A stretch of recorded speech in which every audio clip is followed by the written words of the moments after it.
నమస్కారం అండి. నా పేరు కొచ్చి రవిరాజు. నేను 2023లో క్లినికల్ ఎస్టాబ్లిష్మెంట్ యాక్ట్ 2007 యాక్ట్ని అమలు చేయమని చెప్పేసి గౌరవనీయులైన మన జిల్లా కలెక్టర్ గారికి ఇవ్వడం జరిగింది. కలెక్టర్ గారు దాన్ని ఎండాస్ చేస్తూ డిఎంహెచ్ వారికి ఇవ్వడం జరిగింది.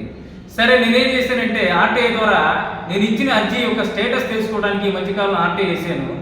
ఆర్టీఐ వేస్తే ఇక్కడున్న కొంతమంది దళారులు ఎవరైతే ఈ ప్రైవేట్ డాక్టర్లు లైసెన్స్ లేకుండా ఇంతకాలం నడుపుతున్నారో వాళ్ళకి కొమ్ము కాస్తూ మా మీద అక్రమమైన కేసులు పెడతానికి కూడా ఒడిగట్టారు.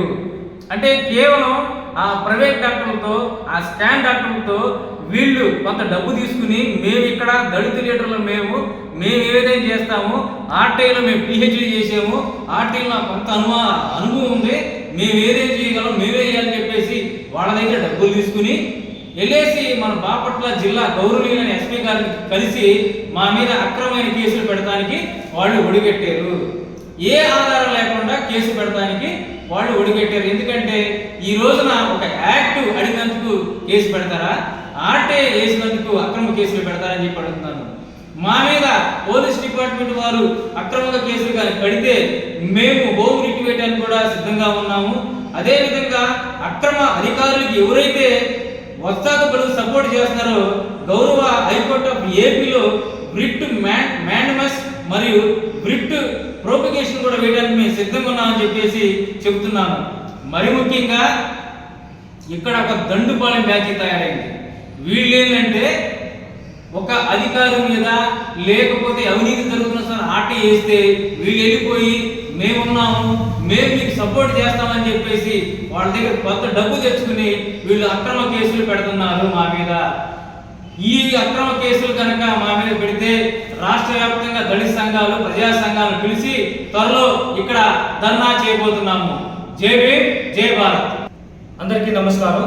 నా పేరు పర్వే కోటయ్య. నేను all India SC ST welfare association Bapatla జిల్లా అధ్యక్షుడిని. ఇప్పుడు తమ్ముడు చెప్పినట్టు విధంగా మా మీద అక్రమ కేసులు పెట్టినట్లయితే రాష్ట్ర వ్యాప్తంగా దళిత సంఘాలను, ప్రజా సంఘాలను తీసుకొచ్చి ఈ యొక్క బాపట్ల సెంటర్లో మేము ధర్నా చేయడానికి వెనకాడమని చెప్తున్నాను. అలాగే ఇదంతా చేస్తుంది ఒక కోన రఘుపతి అనుచరులు మా మీద కక్షపూర్వకంగా నేను కోన రఘుపతి ఆస్తుల మీద ఈసీ కంప్లైంట్ ఇచ్చాననే ఉద్దేశంతో, అదే 58 ఎకరాలు ప్రభుత్వం భూమిని ప్రభుత్వం కొన్నట్టుగా సృష్టించానని నేను ఈసీకి కంప్లైంట్ ఇచ్చాననే ఉద్దేశంతో, ఆయన బంజరు భూమిలో ఇల్లు కట్టాడని చెప్పి నేను ఈసీకి కంప్లైంట్ ఇచ్చానని ఆలోచనతో మాపై అక్రమ కేసులు బనాయించడానికి పోలీసు వారిని ఉపయోగించి ఇలా చేస్తున్నారు. దీన్ని మేము తీవ్రంగా ఖండిస్తున్నాం. మా మీద అక్రమ కేసులు కట్టినట్లయితే ఈ బాపట్ల టౌన్లో మేము ఒకటే చెబుతున్నాం, రాష్ట్ర వ్యాప్తంగా, దేశవ్యాప్తంగా దళిత సంఘాలను తీసుకొచ్చి బాపట్ల ఇక్కడ జిల్లా కలెక్టర్ గారి దగ్గర, జిల్లా ఎస్పీ గారి దగ్గర మేము ధర్నా చేస్తామని చెప్పి ఈ సందర్భంగా తెలియపరుస్తూ నేను ముగిస్తున్నాను.